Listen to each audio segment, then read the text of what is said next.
Welcome to class, everybody. Today's essential questions. Is time, as Matthew McConaughey would say, really a flat circle? Do young ladies not own a belt, or do they just really like shoelaces?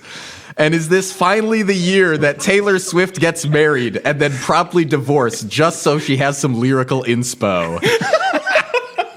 Let's introduce today's teachers. I'm Mr. Walter, and when I was young, about 5 or 6, I was running, and to be extra careful with the wiffle ball I was carrying it in both hands so that when I fell, all of my fingers got stuck in the wiffle ball. Ew. Who's up next? I'll go next. I'm Mr. Rabbers, and one time in high school with my brand new laptop, I tried to record some audio using the speaker output of a amplifier and not the line output.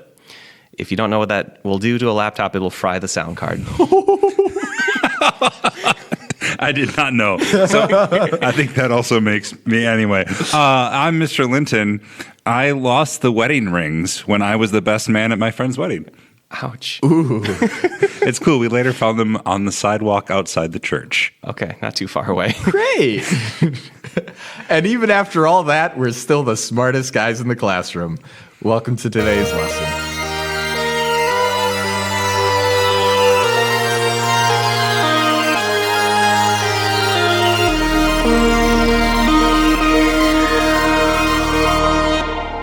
On this episode, we wanted to do our best to predict what on earth is going to be trendy this year.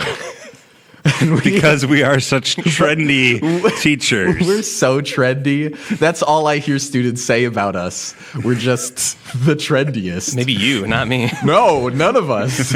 I don't think students even use words like that. That's how trendy we are. I don't think I've ever heard a student refer to any teacher as trendy.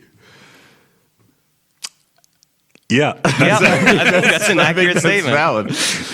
But we wanted to focus on 4 categories today.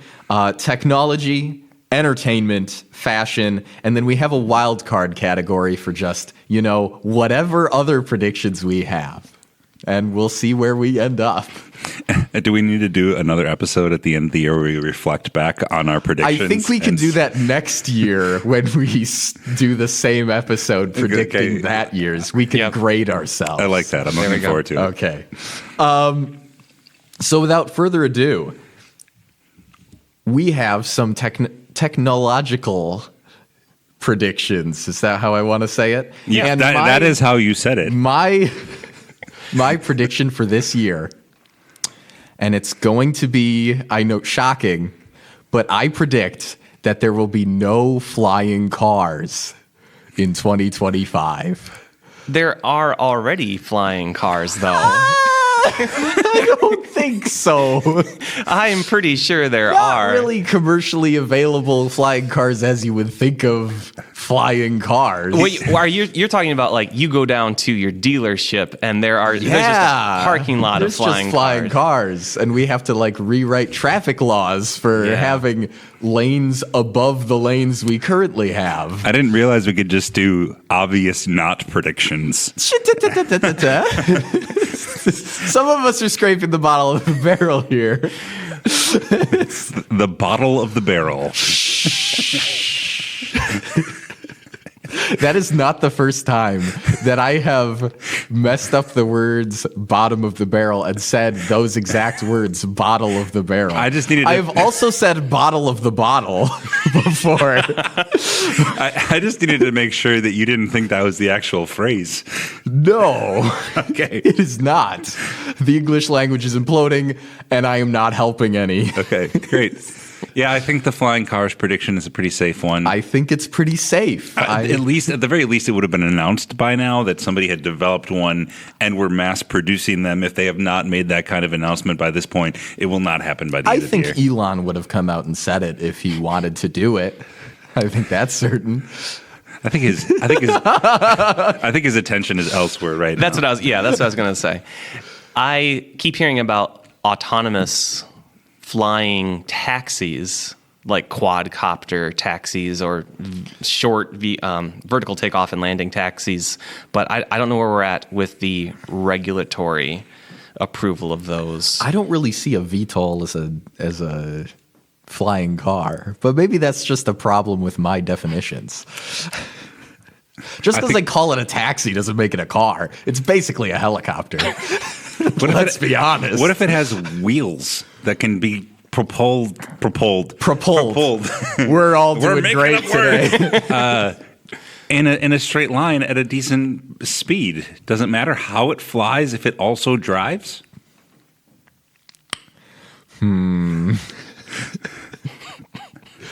Maybe? My prediction was specifically for commercially available. Yeah. And I think that's safe. Yeah, I have not heard of any. Whether or not you count VTOLs or...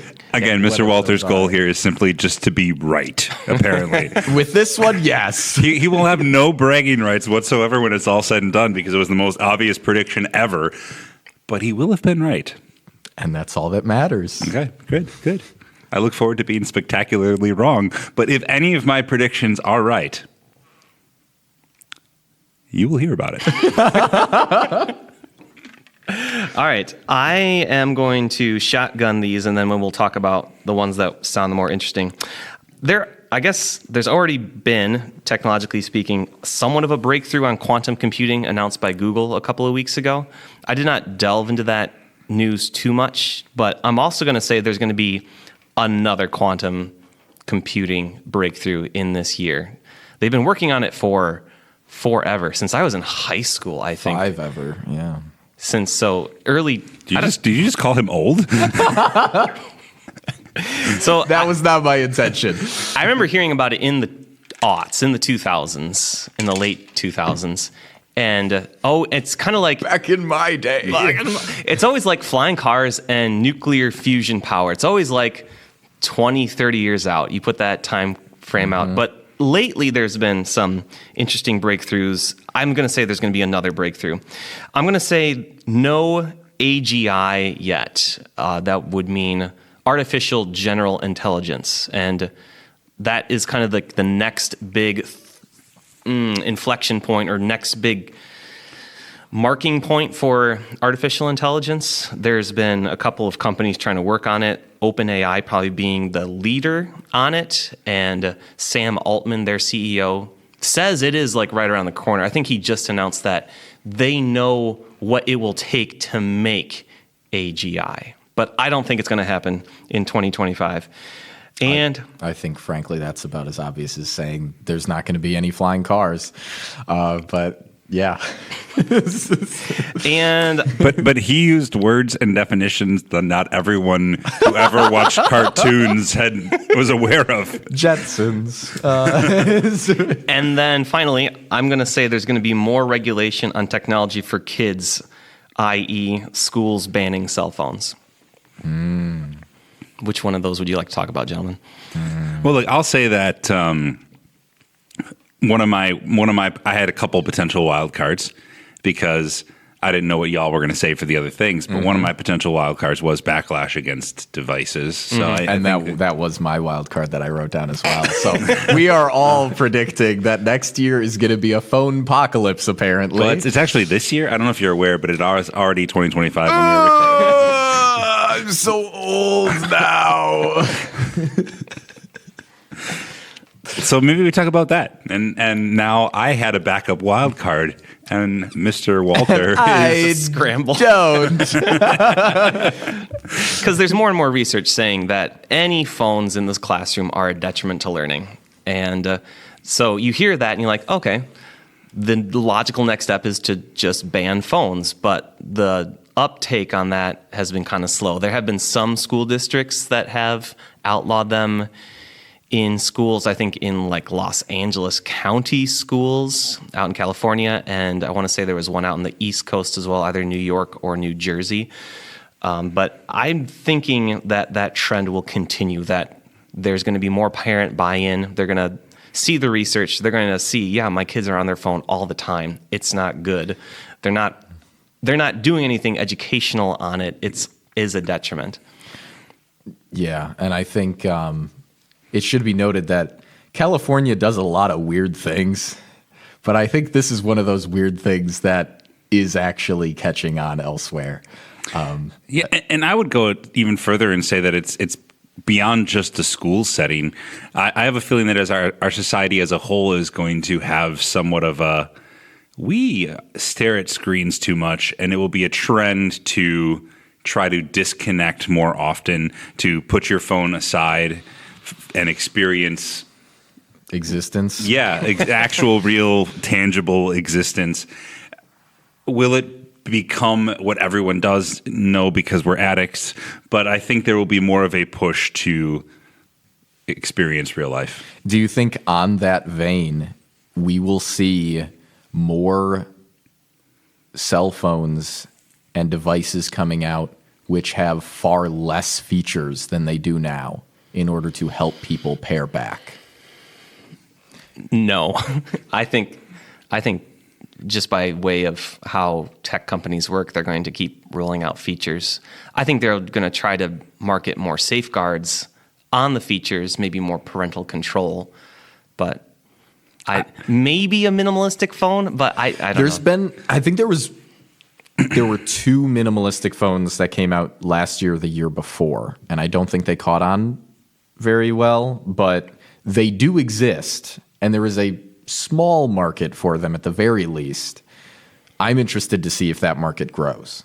Yeah, to see some cell phone company that is, because they compete not just with quality of service, but also the devices that they have. Is there some company that's struggling a little bit who's going to just take a flyer on marketing a minimalistic phone? Like, other companies want you to be addicts. We want you to live. Yeah, like I think there's room for that kind of marketing campaign there. And it would take a big company. Or they market it to parents for their children? Right. Yeah. Or like your kid's first phone for safety, for being able to contact them, not for them to be able to get into whatever trouble kids are getting on in the internet right now. And it would have to be a big company, though, because the other phones that came out, they were small, basically startups designed for, hey, let's make a phone that has no features. If like Motorola or Apple or somebody actually substantial took a gamble on that, I think it would take off big. But I'm not God, so I don't know. Thanks for once again stating the obvious. You are so welcome. That is my role Mr. here. Linton, your technological prediction. All right, so I'm coming at with you some stats today, okay? Oh. All right, I did a little research. Wow. You with stats today? I think he does the most research of the three of us. I mean, probably, but it's been you and I doing stats up until this point. Nearly 1 in 3 adults describe feeling lonely at least once a week. Okay? Hashtag same. Yeah. The largest group is those between the ages of 18 and 22. I'm over that. So young adults experiencing loneliness, what are they going to turn to?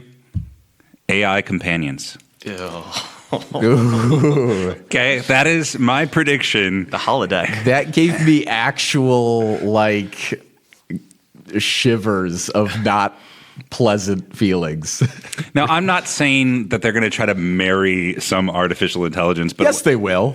It's gonna happen. Okay. There's some real nut jobs out there. Okay, fine. If someone will, I'm not, but that one person doing it is not a trend. But I'm saying, like AI coaches, like AI life coach kind of things.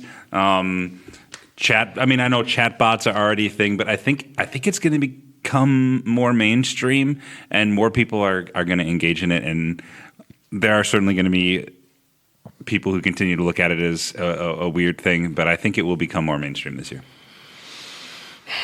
I don't like that idea. Sorry to bring this back, everyone, but there is a Star Trek episode. Star Trek predicted a lot. I mean, it's kind of like The Simpsons in a way, in the amount of stuff it did predict. But there's this character who's very socially awkward, and he doesn't get along very well. I mean, he tries, but he doesn't get along with his crewmates. Not for like being because they're rude to him or he's rude to them, but he's just socially awkward. He doesn't know what to say. He's not very confident, doesn't know how to get conversations going. So what does he do? He just, all his free time is on the holodeck. And the creepy thing is he recreates his crewmates on the holodeck, and he can interact with them fine, but he can't interact with the real people all that well. So when you mentioned the AI companions, that's all I was thinking of. And so I think this would affect the more introverted people or people who have some sort of social anxiety, or maybe they've just been socially rejected, and then instead of trying and risking it with real people, they're just going to take control of it all and use technology to fill that gap, which that's going to be a pathology in the next DSM. Yeah, I didn't say it was a good trend. I just think it's no. a thing that's going to happen. Yeah, I find it hard to disagree with this one, and I really want to. I know. But I think you're right, and I hate that. Thank you. You're welcome. Speaking of entertainment, my prediction for this year's entertainment is that Snow White won't be canceled. And we will all wish that it had been. I need some context here. Which version? There's two Snow Whites that are currently being produced. Snow White, in which they chose to replace the dwarves with not dwarves because some people got upset in Hollywood, if I understand correctly. And then people got upset that the dwarves were replaced, so they replaced all the not dwarves with CGI dwarves that are not dwarf-sized still. And then there's been a lot of terrible marketing that's just driven this under. However, it is still slated for release, and everybody is kind of scared at what they're going to see when this comes out. I'm inferring from what you're saying that this is the live-action version of... This is the quote-unquote live-action, yes. Okay. So continuing the trend of them reshooting movies as live-action films that they have been doing? Yes. Okay. And people... My personal favorite, the live-action Lion King that was in totally CGI. Yeah, so it's animated again, but higher fidelity. Yeah. People have been calling for this movie to be canceled for at least a year now. And people have been begging for it not to be released. And then all of a sudden we got trailers and everyone's like, oh no, it's still happening. So just clarify, your prediction is that it will not be canceled. It will not be canceled, even though it should be. That is my prediction. Once again, his prediction being something that was announced to be happening will actually happen. Will happen. Yes. Okay. That is unfortunately what my prediction is. Cool. Yeah. I thought so. Can I go? Yes. Awesome. Another shotgun round here. Rap and hip hop will be on the decline and slowly fade, but maybe with a resurgence later on down the road. But for 2025, rap and hip hop will fade. We will see a return of rock and what did I write here? That's a great question. Oh, rock and feel good music. Oh. Similar. Okay, so I recently shared with my classes during a X/Twitter day. X. Thank you, gentlemen. That the music that you find to be the best, usually you experience it as the current music of your teens and early 20s. And so I asked them, do you enjoy the music of today? And most of them said they enjoyed the music of the 20 teens. 2010 to 2013 when I was in college, which I found is interesting. And the best way I can describe that music is feel good. You've got Pharrell Williams and Happy, or I can't think of any other examples at the moment, but it's just a lot of... I hated that song with a burning passion. Well, that's because It's so grating. Somebody just singing about joy. In the most obnoxious way possible.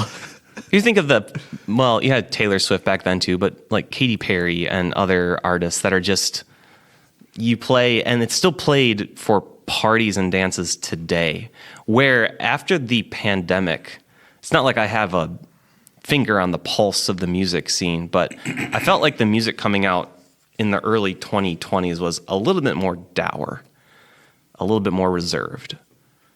Yeah, we've had a big rise in indie and folk, which is a lot more mellow. Yeah. And usually a little hashtag depresso espresso. So maybe a little bit more of that pendulum swing towards happy feel good. I mean, it makes sense. It's escapist? Escapist music? Yeah. That's probably a good way to put it. Almost kind of playing to a fantasy. That's probably a good prediction. All right, I got one more, and then I'll hand it off to Mr. Linton. I'm going to leave out, we already talked about AI companion, so I think it's going to be a make or break year for VR.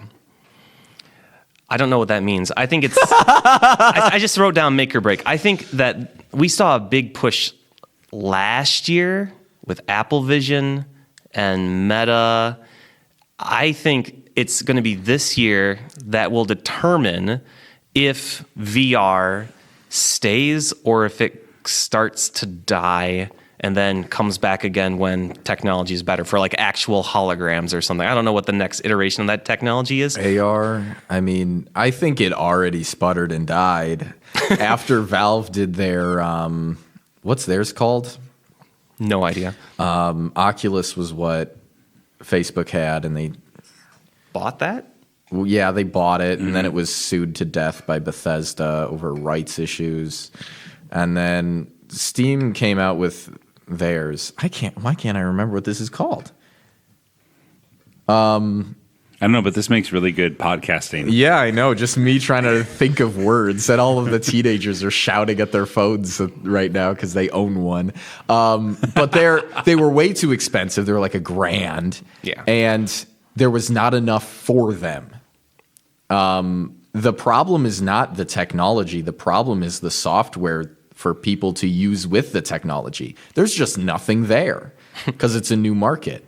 So it just kind of slumped and declined again. And then I heard like 2 things total when Apple finally released theirs. I heard almost nothing about it. So I don't know. I feel like maybe I'm just not in those circles, but I feel like there was not a splash. There may have been a ripple, but I don't think anything happened. And it's going to take a while. I think it's going to take more than this year for the software to get to the point that someone creates something revolutionary enough that it is worth buying one of these pieces of junk. Well, look, okay. I just got to say that some might say I'm a bit of a board game enthusiast, so I don't really care about this VR stuff. I love board games, but I got to say, Monopoly is ruining America.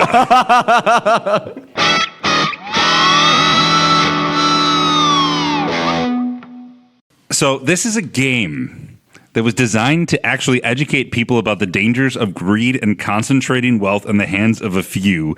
And instead, it has our children squealing with glee as they drag their opponents into poverty and bankruptcy. I don't think that they learned the lesson. And I mean, the guy who actually sold the game to Parker Brothers stole it. He didn't have the patent to it. He didn't have the copyright. He found a copy. He thought it was cool, and he sold somebody else's game. And maybe if that doesn't say everything you need to know about it, then I don't need to keep going, but I'm going to keep going because don't even get me started on the rules, okay? You roll too many doubles, go to jail. But it's okay because if you roll doubles again, you get out of jail. How does that make any sense? Okay, and then Very similar to the justice system today. you land on the luxury tax space. Nothing is more exciting than doing complicated accounting in the middle of your turn. I'll just pay the $75. Thank you. I think on the new version it's $200. The players are even worse. A study done by Paul Piff gave some players twice as much money as everyone else, and these rich players were increasingly obnoxious to everyone else. They banged their piece on the board boards, they moved around, boasted about their wealth, and were generally terrible human beings. And when they won, and they were asked why they won, they said, well, look, I'm just really good. I have superior tactical skills and strategies. There are probably some important psychological implications there, but all I really want to say is that it is impossible to be good at Monopoly. The game is based entirely on luck. It takes way too long. It's become pretty clear who's going to win, like 15 minutes in, yet the game still drags on as the leader increasingly becomes the only one enjoying the game. On top of that, did you know there are 1,000 different versions of this game? And I couldn't decide which theme version was the most ridiculous. Is it Grillin'-opoly? Is it Monopoly Pizza? Or is it Monopoly for Millennials? I thought there was a communist monopoly. Look, all I want to say is no one needs to own a single copy of this waste of time and storage space, and I'd be willing to personally sponsor a Fahrenheit 451 tactical force to hunt down and burn every copy of this game because the world would be a better place. That's impressive. So funny you mentioned Monopoly. I was just playing Monopoly Harry Potter with my son earlier today after school, and that one actually is a lot more enjoyable than the regular version. But for your rant, I will give it a solid A-. I will give that rant an A. Thank you, gentlemen. You're welcome. You're welcome. We validate your feelings. I think it's Mr. Walter. Mr. Linton's turn for do an entertainment. For entertainment. Yeah, now. yeah. Look, sorry, I couldn't That's hold okay. it any longer. I understand. It's Monopoly. We get it. Yeah. All right, so I've got statistics for you again because I did my research. Okay. Did you know that over 80% of adults gamble on a yearly basis? Is most of that on sports? Is that with your friends or? I don't know. What a useful statistic. Okay, it's leading to my next point. Okay, so from 2022 to 2023, gambling revenues grew by over 40%. 2024 numbers aren't out yet. I'm sure there was more growth. A lot of that in the sports betting arena. My prediction is that betting on other random stuff is going to be the new trend. Did you know that there was a court that recently ruled that it was legal to bet on election results? Yep. You said legal, like okay? Yeah, it was okay. Okay. Interesting. I did see there's a parody weather account on X/Twitter. X. Thank you. And they did for the last winter storm, they did a mock parlay for what would be happening for the winter storm, like different outages and different amounts of snow. So to that, I say that sounds feasible or plausible. If there's gambling on weather channels, oh boy, watch out. The over-under on the amount of snow we're getting. Oh my goodness. That would be insanity. I'm telling you, that is going to be this year. There's just going to be... What do you think is going to be the most popular gambling? Outside of sports. Outside of sports and casinos, what is going to be the most popular gambling this year? I don't have a prediction for that. I kind of... that weather idea is incredible. That weather's amazing. I would gamble on the weather. That'd be the odds makers on that would be interesting, and I think the house would always win. I mean, People would start building new AI models just to predict the weather. Yeah. I think I like this idea because then all that money. Can we start this? Can it fund the podcast? This episode brought to you by. What would you even call that? Listeners, come up Cloud Casino. Come up with could you send us some names? Yeah, Cloud Casino. Could you send us some names of gambling applications that could be made only for gambling on the weather, please? And thank you. Great. I'm really loving the fact that so far I'm 2 for 2 and just bringing the despair. I think. That makes me happy. Okay. What a cheerful individual. Our third category, gentlemen, is fashion. And I think that this year is finally the year that the Zoomer haircut is going to die. You all know what haircut I mean. It looks like someone's taped a bunch of bananas to their forehead, and the rest of their hair is bald. Okay? It's ridiculous. It's practically a tonsure. I don't know why anyone wears it. What was that word? A tonsure? What Martin Luther had. Okay. What monks would It's a reverse shave tonsure. Well, different groups of monks would have different tonsures. So some of them would leave like a bowl cut on top. Some of them would shave the top and leave the sides, basically a mullet. Thank heavens that haircut's dead too. But I think finally the Zoomer hair is going to go away. Nice. I think that neckties will die, be dead. What? I like that. Defend Defend yourself. what are we at? G7 conference? Whatever the conference is where like the big I think it's G7. G7. It used to be the G8 with Russia. Now it's the G7. We uninvited them. Yeah. The G7 conference showed the leaders of those big countries, and none of the gentlemen present in that official photo were wearing a necktie. That's because they just want to be hip with the kids. I don't. Well, isn't that not a trend then? Well, By definition, that's a trend. they you want- made his point They for him. want to look down to earth by looking less formal, which is fascinating. But Do they care at the G7? I don't think they care. do at the younger. G7. Yes, they do. Young people are not watching and looking at the photos of the G7 conference. They're still representing their country. They still want the populace to look at them and be like, "Ooh, look at that guy." I like this. I mostly abandoned the necktie years ago, and if that makes me a trendsetter, awesome. I still wear bow ties and cravats, so Yeah, I think those will be fine for formal events, but I think ties, we can get rid of those, which is so sad because I have so many great ties at home that I only wear now when I do communion and for bigger, higher church services like Easter and Christmas. Okay, my prediction is just, I don't know, I tend to view everything as a pendulum. It swings wildly back and forth. And over the last 2 years, I've noticed that the size of pants has ballooned. It has become cool to wear giant pants again somehow. So this will be the year of the skinny jean. It's going to swing all the way back the other way. And people are going to be wearing tight pants again. For both genders? Yes. Great. that's interesting. I would have expected you to say that it's going to flip.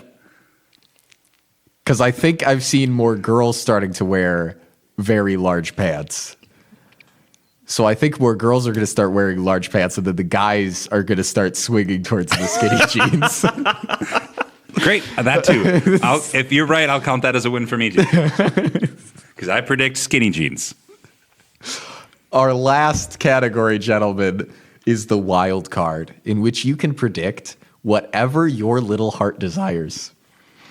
And this year, just to end off on a fuzzy note, I think that there will be complete political harmony, and the House of Representatives will all sing Kumbaya together.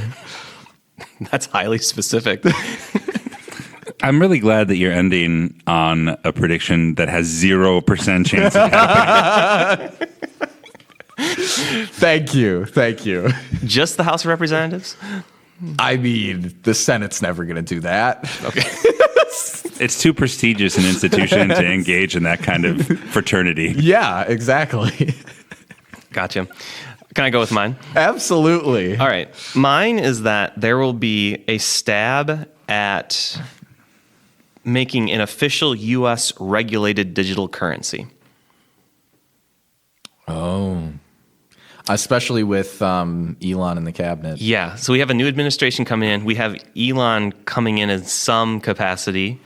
And I feel like a lot of other people around in the new administration might be pro crypto digital currency. So I feel like there's going to be a stab at trying to make it regulated, maybe make it more accessible or usable in the US and not just a niche thing, but a bigger usable thing.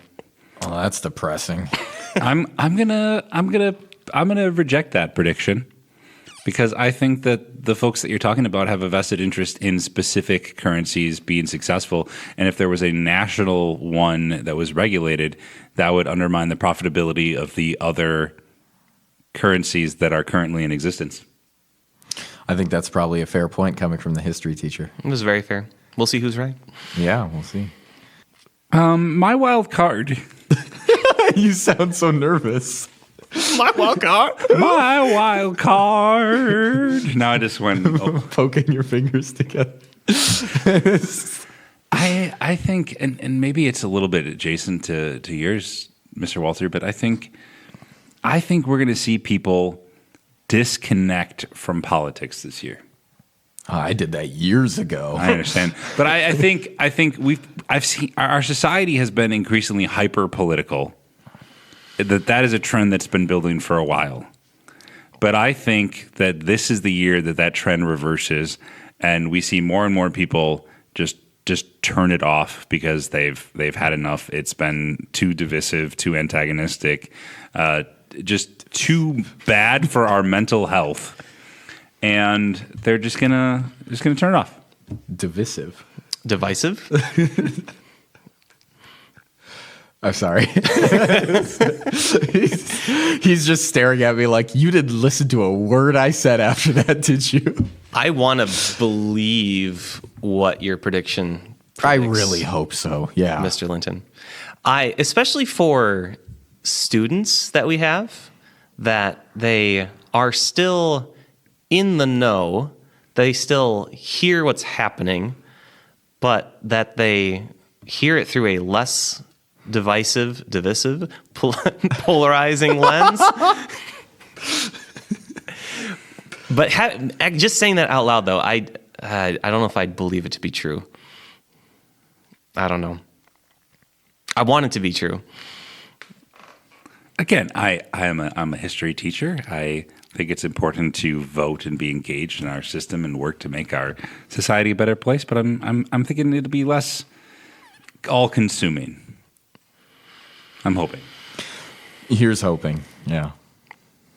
I thought it would be good if we talk about what we're excited for and what we can expect from all these trends. Because as Matthew McConaughey would say, time is a flat circle. And let's hope mullets never return on that circle. But things I'm looking forward to this year, maybe I'll get a haircut. Maybe this podcast will reach 1 million people. Who knows?